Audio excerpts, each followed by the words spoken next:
सभी हमारे साथी इस प्रेस वार्ता, इस बहुत ही अहम प्रेस वार्ता को संबोधित कर रहे हैं। और ये मुद्दा ये है, जैसे अभी जूली जी ने बताया, बात शुरू होती है डबल इंजन की सरकार। बड़े बड़े वादे होते हैं, बड़ी बड़ी बातें होती हैं, बड़े बड़े योजनाओं के सपने दिखाए जाते हैं।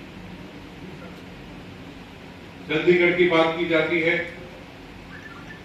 बड़े बड़े शहरों की, विदेशों की बात करी जाती है, लेकिन ग्राउंड लेवल के ऊपर धरातल में कुछ नहीं। मुझे याद है कि माननीय अशोक गहलोत जी की सरकार थी, दीपचंद जी खैरिया साहब जो बहुत ही चहेते उनके विधायक थे,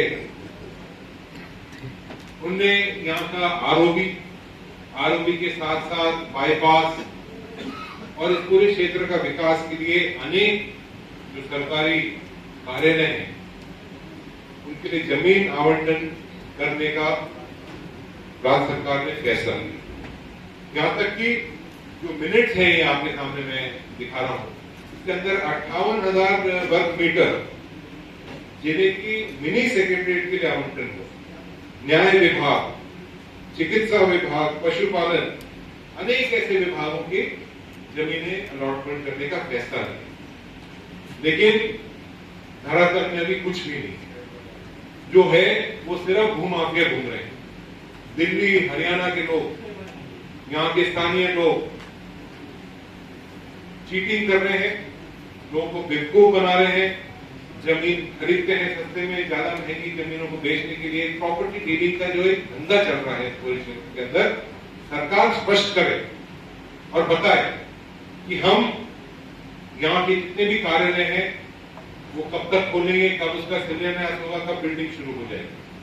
और जो ये अफवाहें उड़ रही हैं जिसमें गरीब आदमी के साथ ठगी हो रही है, उसके ऊपर रोकथाम लगे। मैं ये भी आपके सामने निवेदन करना चाहूंगा कि खैरकल सिर्फ हमारे प्रदेश में नहीं लेकिन पूरे देश के अंदर एक खैरकल का नाम है, A+ मंडी है, AA+ मंडी है। जब बहुत कम इस तरह की मंडियां होती थी पूरे प्रदेश के अंदर, खैरकल उसके ऊपर सबसे प्रसिद्ध मंडी थी।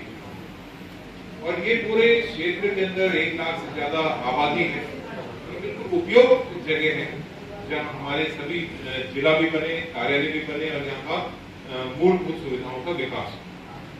मुझे इस बात की बहुत पीड़ा है कि RRTS जो डॉक्टर मनमोहन जी की सरकार में सैंक्शन हुई थी, काम शुरू उसका हो गया था, उसका पूरा रूट बदलने की कोशिश नहीं, अलवर तक का रूट जो उसका था कैंसिल ही करने का इन्हें सरकार ने फैसला लिया है। उसको ऊपर भी अभी तक लगभग 10 साल हो गए हैं, अभी तक उसके ऊपर कोई काम नहीं।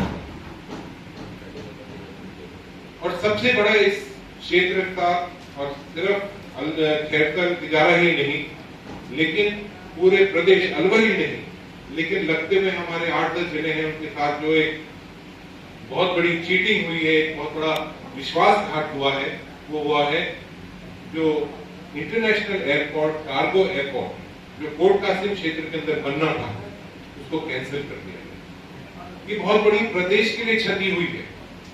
आप सोचिए कि इंटरनेशनल एयरपोर्ट कोट कासिम के अंदर आता तो जो लोग बोल रहे हैं चंडीगढ़, वो सिंगापुर बन सकता था, अलवर जिला।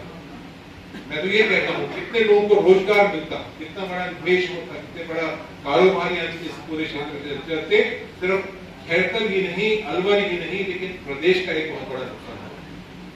तो ये आज जनता पूछ रही है कि ये डबल इंजन की सरकार क्या काम कर रही है, क्या वो विकास करना चाहती है, विनाश करना चाहती है। इस पूरे क्षेत्र के साथ जो एक सौतेला व्यवहार हो रहा है वो आप सबों के सामने है।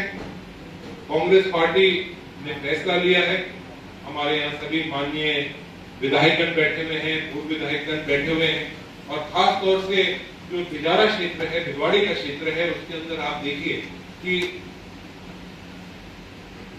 सरकार, यहाँ सांसद माननीय वीरेंद्र यादव जी बहुत बड़े केंद्र में मंत्री हैं, बहुत बड़े व्यक्ति हैं, प्रधानमंत्री जी की कुर्सी के साथ में उनके साथ बैठते हैं, लेकिन इस पूरे क्षेत्र के लिए क्या बड़ी योजनाएं आई, इसका जवाब आज देना पड़ेगा। हमारी सरकार थी, यहाँ 400 करोड़ के रोड बने हैं, फ्लाईओवर सैंक्शन हुआ है, जिला बना है, अस्पताल बने हैं, कॉलेज बनी है, स्कूल बनी है, और पूरे जिले के अंदर बड़ी बड़ी योजनाएं, चाहे वो हमारी रक्षा सुरक्षा के लिए। आज हम बात करते हैं कि पहलगांव में जो अटैक हुआ है उसके ऊपर जो कार्रवाई हुई है, आज हमारा पूरा जिला, और सिर्फ अलवर ही जिला नहीं, लेकिन लगता हुआ चाहे हरियाणा हो और लगता हुआ उत्तर प्रदेश हो, वो सुरक्षित है।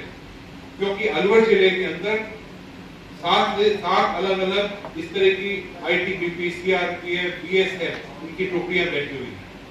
यहाँ इंडियन आर्मी का एक बहुत बड़ा केंद्र है जो इसकी रक्षा कर सकता है। तो मेरा कहने का तात्पर्य है कि डबल इंजन की सरकार, बड़े बड़े लोग मंत्री बने हुए हैं, जिले के भी मंत्री बने हुए हैं, लेकिन जनता की तरफ उनका कोई सोच नहीं है। विकास तो बहुत दूर की बात है, आज पानी नहीं मिल पा रहा है खैरतर की जनता को। तो ये आज इस तरह की हालत है। भिवाड़ी के अंदर देखिए तो रोज लूट मार मची हुई है, ना सीसीटीवी कैमरे लग रहे हैं, रोज घटनाएं हो रही है।